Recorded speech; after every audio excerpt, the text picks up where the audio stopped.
Hey everybody, welcome back to the Black Mental Wellness Lounge. We are still locked into our Black Youth Suicide Prevention Week 2023. This is the third time that we've done this. And this is our time just to dedicate all of our content, all of our videos, all of our stuff to Black youth, to our kids, making sure they're good, making sure they're healthy, making sure that they're okay. And so hopefully you've been locked into all the content this week. The stuff has been so big, we even stretched it out to 2 weeks. So we got 2 weeks worth of conversations, worth of content. And so I'm just excited to do this. And this is um, not my office. This is my wife's office. So I still didn't get my office space done yet, which is why I'm up here. But excited to get back into producing content for this. And so today I'm super excited because I have one of my buddies with me, someone who's not new to the Black Mental Wellness Lounge, who's been on before, but is just a beast in this space. Dr. Chanda, I'm so glad that you're here with us today. Ooh, And you know, like literally, like we got connected like a long time ago on socials, and then mm, I felt like the next time I saw you, you were like a full-on celebrity. Like it just literally like it was yeah, like instant. stop. No, I'm trying to keep up with you. You got staff and stuff. Listen. All that says is this is more work. That's all I hear is that it's just more work.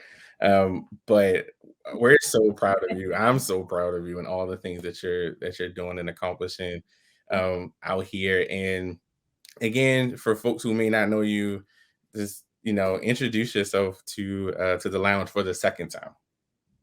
Yeah, I'm Dr. Shonda. I'm a psychologist licensed in DC, and I can practice in about 30 states. I am a podcaster, so I have a podcast platform called Paging Dr. Shonda.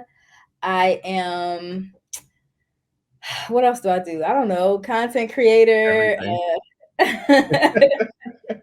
Teaching, training. I mean, what don't you do at this point? Yeah, like all God. Absolutely. Absolutely.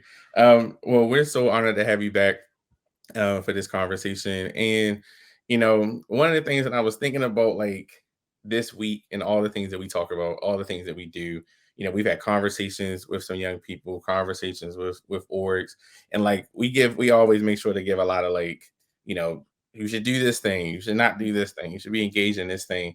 But sometimes we don't actually like give people the tools to actually do it. And for all the work Yeah. that you do, all the knowledge that you have, I definitely want to just have this conversation from like a practical standpoint of the things that we provide, like in ways to engage our young people.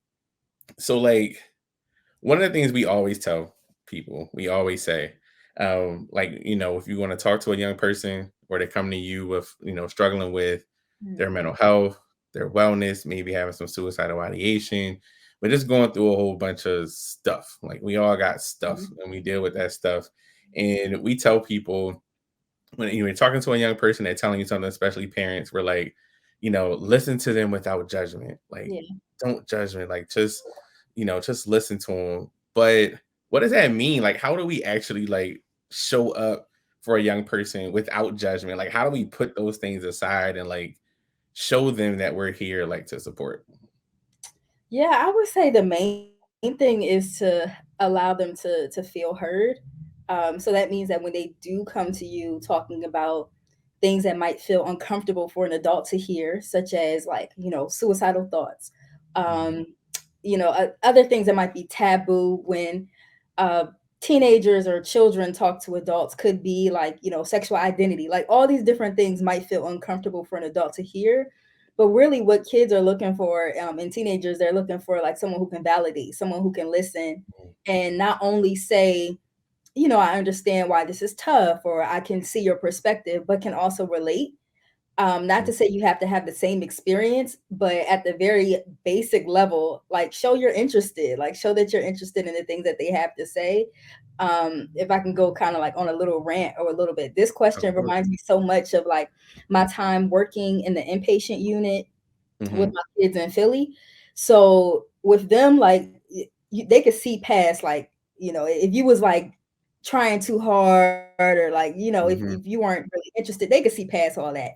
Um, and so like it wasn't until they can actually see that you're interested in them that they would start to open up. Prime example, like I used to just go on the unit and just talk about hair and nails, and that's it. Mhm. And then from that day on, I'm like their favorite adult. Literally talking about how to do baby hair, like having Yeah, them show me how they do their baby hair. Like that was it. Like literally, at the time, Meek Mill was popping. We were in Philly, so like taking yeah. lyrics to group, like, and then I became a That trusted figure to those kids. So it became nothing for them to talk to me about really heavy things such as like abuse or trauma or even suicide. So really just again like helping them to feel validated and helping them to feel seen and also being relatable. absolutely. Yeah, I think those things are critical too. And just like, you know, acting like we've been through something before, like Yeah. that we've been there, like we can, relate to those things and and talk through it from our perspective. But I agree with you on the not trying too hard because I see like both sides. It's like you'll get the one adult that's like they're talking, they're on their phone, they scrolling, Mhm. they doing stuff like that, and they checked out. Mhm. But at the same time, like it's another person that's trying to use every word they think that they use, Yeah. and every like like trying too hard. Then they just like then they can't We rock with see it. past that, right.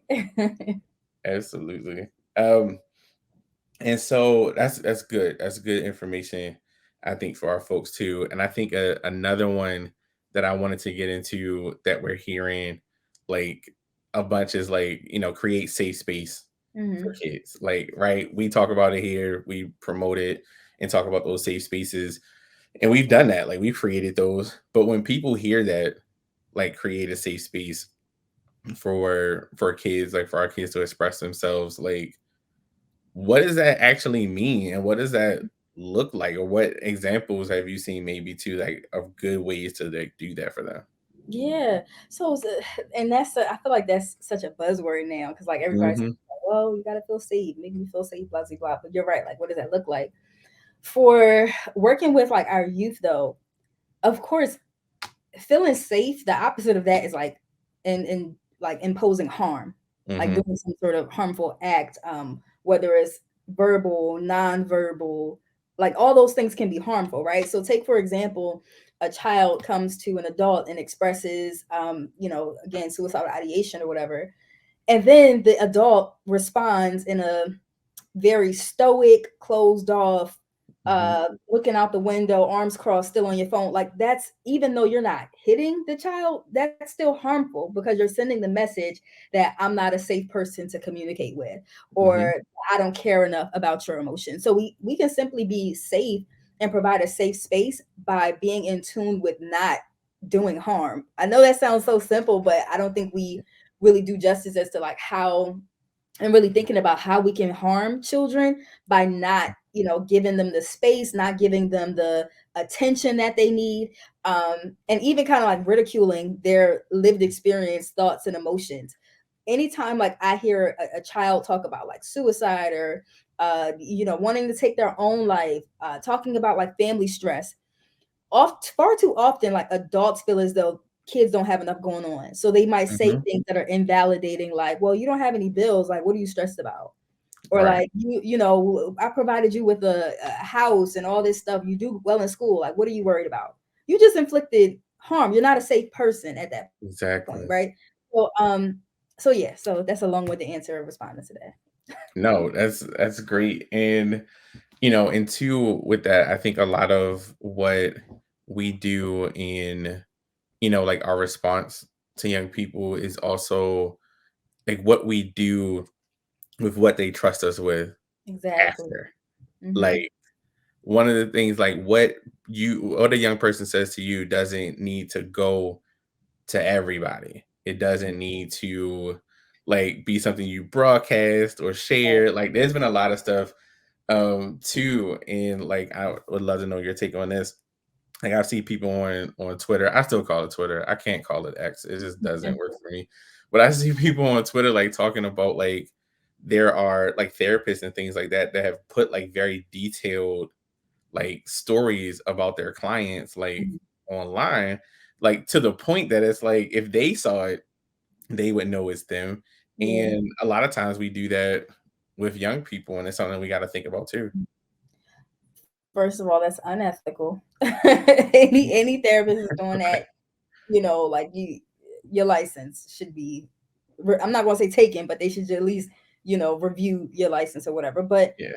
you know, anytime one of the reasons why we're not supposed to do that is because of the harm that we could be doing on that person and how they view the profession, and also it could impact the therapeutic relationship. So if Hmm. we think about like a parent and a child, like a parent, um, let me call my sis and let her know, hey, did you know, little Pookie had suicidal thoughts? Like Right. you could impact your relationship with your child if they were to find out that you're essentially gossiping about them. Hmm. Now it's one thing to like want to reach out to ask for help, but it's another thing just to Right. share information simply because you want something to talk about. So I see that far too often. I really think that parents and anybody who works with children, we just have to be mindful of keeping in mind like this is a person, this is a human being, and we shouldn't be Hmm. spreading their confidential, sensitive information in that way. Yeah, for sure. Because as much as we think this person ain't gonna say nothing, one, they probably thought you weren't gonna say nothing, which is why they said it to you in the first place. Exactly. And Exactly. then once you send it to somebody else, you are no longer in control Mm-mm. of where it goes. And then like next thing you know, like they're walking up to him like, "You okay today? Like what's going on?" And you like, and the kids like, "Wait a minute, what's happening?" Exactly. Like they're in Exactly. tune. They're gonna pick up on that. And then going back to that question about safety, like that child is not going to trust you anymore. You're no longer Mhm. considered a safe adult if they share something that's vulnerable to them and you share it to other people. Exactly. Like it Exactly. You lose everything, right? Like exactly. all that goodwill. And so another question that I had to another place that like we've talked about is like empowering our young people to be like have opportunities to lead, like have opportunities to create things, like develop and you let them use their creativity to do that. Even when it comes to like dealing with their own mental health, their suicidal ideation, or developing like strategies to like help other youth do that. Like what are some ways that we can like truly actually like put our young people in positions to like to lead and to grow and develop?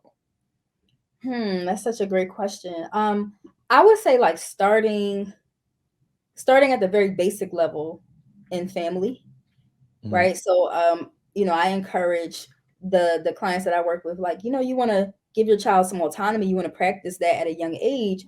Why not have them start kind of like making decisions at home? It doesn't have to be huge, like, you Mhm. know, what day we're gonna pay the bills, but like, what are we having for dinner today? Right. So Yeah. that could be a small thing that you can kind of like allow them to be creative. You're giving them again that sense of power and autonomy. And at the end of the day, kids feel accomplished when they do things like that. At the more like local neighborhood type of level, getting them involved in like community centers, Mhm. churches, other nonprofit organizations where their skills can be honed in that way. Right. So Yeah. like churches have organizations all the time where children's skills can be utilized to where they're helping the teacher in children's church or doing Mhm. X, Y, and Z for like this program or that program. And even thinking about beyond like the local level, well, I guess it's still local, but like considering schools, right? So kind of Yeah. encouraging your children to do things at school, whether it's like, reading the announcements on the intercom or Mhm. being a part of the newspaper committee. Like those are ways that we can kind of spark creativity and just to continuing to validate and reassure our children and praise them while they're doing that. It helps them again Right. to feel accomplished and they'll want to continue to do that. Yeah, I think those are great. We had Janiyah, shout out to Janiyah, a young person that was on talking about that there are so many different ways for our young people to express ourselves and express themselves, and we often will put that box firmly in Yeah, there and say like it has to be this way. Um, and so like it's really good that you brought up like that creativity piece because there's so much that they can express through doing that kind of stuff. for sure. For sure. And so you brought up churches, so I'm gonna get you out of here with this question. And so we had you here before. We had a panel previously on Black church and mental health. So it was more general. Um, and still, that's probably, I think it's our second most viewed video. Like to this day, like people will still Really? we gotta do another one. But with that, Sure. like, how do we in the black church, again, there's a lot of stuff that, again, we talk about the gossiping and telling people stuff. Mhm. Sometimes we don't do a great job there.